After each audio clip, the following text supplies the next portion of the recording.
भक्ति क्यों रो रही है? ज्ञान और वैराग्य बीमार है। हम सब भक्त हैं, लेकिन फिर भी हम दुखी क्यों हैं?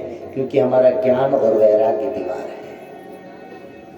नारद जी संत मिले, एकदा ही विशालाय चत्वार ऋषि अम्लसा।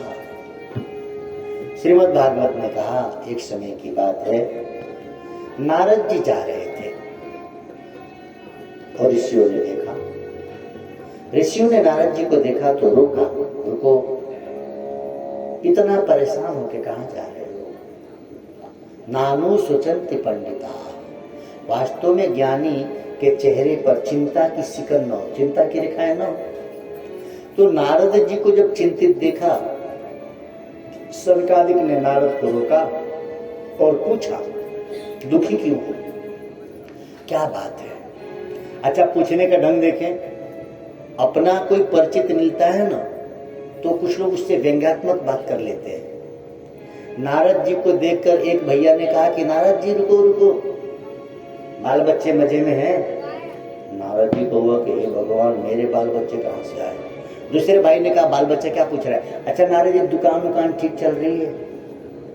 नारद जी को हुआ कि हे भगवान, मैंने दुकान कब खोली? तीसरे भाई ने कहा कि, 4 भाई हैं, एक साथ रहते हैं। तीसरे भाई ने कहा कि खेती बाड़ी ठीक है नारद जी? नारद जी ने कहा, आप लोग मुझे पहचान रहे हैं? बोले हाँ, तुम नारद हो।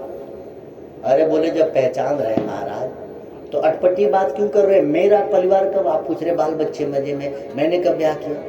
मैंने कब दुकान खोली? मैंने कब खेती शुरू की? चारों भैया ने हंस के कहा कि नारद, हम इसलिए पूछ रहे हैं, चिंता होती है गृहस्थियों को। बाप को कोई बीमारी नहीं, माँ को कोई बीमारी नहीं, पैसे की कमी नहीं, घर बना बनाया है, कपड़ा लत्ता भी है, खाना भी खाए, लेकिन बेटा बीमार पड़ जाए तो बाप और माँ चिंतित हो जाते हैं। तो नारद जी, चिंता होती है गृहस्थी को, चिंता होती है व्यापारी को। दिन भर दुकान चलाया, शाम को हिसाब किया तो पता लगा 100-200 घाटे में है आज का धंधा। नींद नहीं आएगी रात, है ना? पता लगा सब जिला भी बनाया, खराबी हो गया, तो चिंता हो जाती। तो चिंता होती है दुकानदार को, चिंता होती है गृहस्थी को, चिंता होती है किसान को। खेती तो किया, लेकिन आखिर में आते आते पता लगा पानी बेवजह ज्यादा बरस गया। तुमको न खेती है, न दुकान है, न परिवार है, तुम क्यों चिंतित हो? नारद जी ने कहा, महाराज, ये कोई पूछने का तरीका है? सीधा सीधा नहीं पूछ सकते हैं आप। ये व्यंग्यात्मक शब्दों का प्रयोग किया गया भागवत जी में। तो संतों ने कहा, बताओ चिंता किस बात की है? बोले महाराज, ये चिंता मुझे किसी ने दी नहीं है, मैंने ले ली है। संसारी में और संत में ही फर्क है।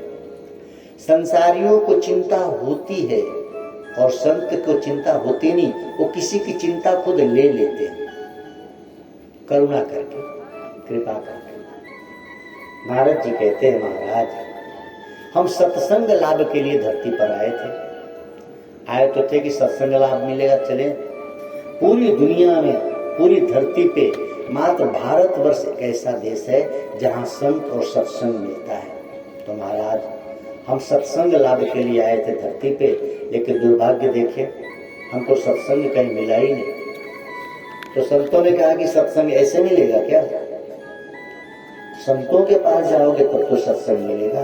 तुम घूम रहे हो तो क्या घूमने से सत्संग मिलता है? बोले महाराज, कहाँ जाएं? बोले तीर्थों में जाओ, वहां सत्संग सुनाते हैं। बोले पुष्करम च प्रयागम च काशी गोदावरी तथा। महाराज, कौन कौन से तीर्थ में नहीं गए, लेकिन कहीं सत्संग नहीं मिला। फिर क्या हुआ? बोले हम सोचे कि क्यों न वृंदावन चला जाए। वृंदावन ये सोच कर गए थे कि वहां कलयुग का प्रभाव कम होगा, भगवान की क्रीड़ा स्थली है, भगवान के चरण रज है वहां। वहां पहुंचे, मैंने एक आश्चर्यजनक घटना देखी। घटना क्या था? मुनिवर, मैंने वहां देखा एक महिला रो रही थी, तरुण अवस्था की, बहुत जोर जोर से। महिला के पास भीड़ लगी थी। लोग पूछ रहे थे, देवी क्यों रो रही हो? लेकिन बुद्धिमान अपने रोने का कारण बता नहीं रही थी। भारत की माताएं जरा ध्यान से कथा सुनो। ये भागवत आपको समझा रही है कि कोई जीवन में दुख आए तो हर किसी से कहो मत,